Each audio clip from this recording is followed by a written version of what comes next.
Por que Bolsonaro não respondeu mais de 100 e-mails da Pfizer? Foi porque não acreditava na vacina? Negacionista? Nananinha. Negar a vacina para Bolsonaro fez parte de uma estratégia, como eu pretendo explicar nesse vídeo. Bolsonaro hoje ocupa o protagonismo de um dos maiores escândalos de corrupção no mundo. E como isso se deu? Imagina uma situação, só imagina, ok?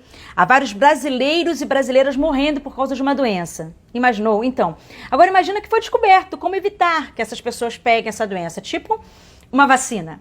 Então, agora, suponha que essa vacina seja feita, por exemplo, lá na Índia. E agora, imagina que as pessoas responsáveis por comprar essas vacinas da Índia tenham aproveitado essa negociação para encher o bolso de dinheiro superfaturando, ou seja, comprando a um preço muito mais alto estipulado pelo mercado. Eu vou explicar de uma forma bem resumida, sem me estender em cada caso, já que estamos falando de vacinas diferentes e muitos nomes de empresários, empresas e tudo mais. Bom, lembra que o governo Bolsonaro ignorou por muito tempo a vacina da Janssen, mesmo com a empresa tendo realizado testes na fase 3 no Brasil? Lembram das inúmeras vezes de Bolsonaro atacando a Coronavac, que, diga-se de passagem, é bem similar à Covaxin?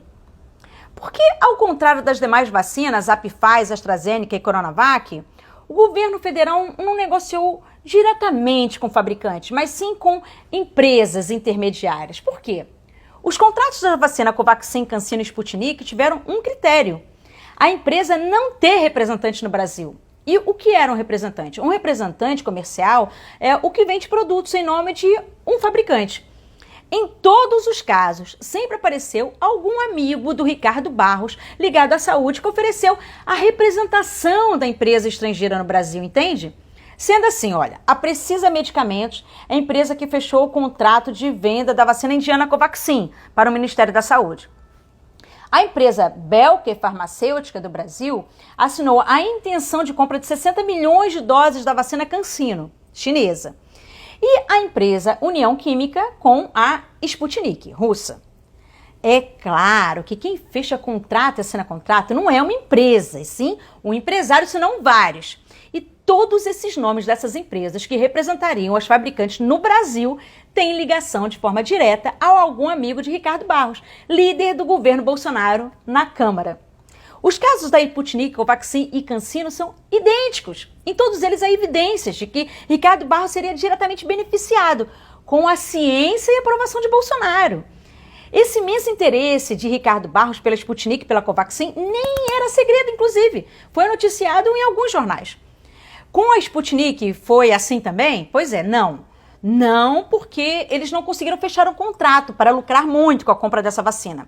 E por que não? Porque os governadores do Nordeste resolveram negociar diretamente com o Instituto lá na Rússia. Ou seja, sem passar pelos empresários amigos do Ricardo Barros e Bolsonaro. Entenderam?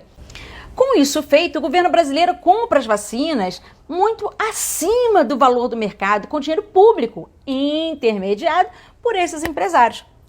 E por que não foi feito isso com as vacinas Coronavac, Pfizer e Janssen? Porque essas vacinas já tinham representantes no Brasil, a dizer, Instituto Butantan, Pfizer e Johnson & Johnson.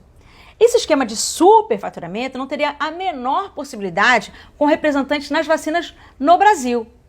Ah, então foi isso que foi feito? Não, na verdade também. Foi muito pior do que isso. O superfaturamento é um crime de corrupção que por si só já mostra o caráter dos envolvidos. Mas o que aconteceu é que, diante da possibilidade de se comprar vacinas já aprovadas em testes, o governo desprezou todas as ofertas porque nenhuma delas daria oportunidade de um superfaturamento.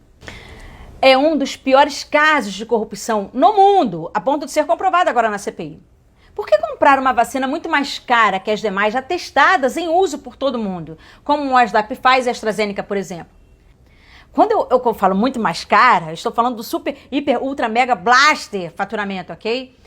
É necessário que vocês tenham a dimensão das cifras quando ouvirem sobre esse caso, ok? Entre 1 milhão e 1 bilhão há uma diferença que a nossa mente ela tem dificuldade de conceber mesmo quando colocada em dinheiro. 1 milhão de segundos daria 11 dias. 1 bilhão de segundos daria 31 anos.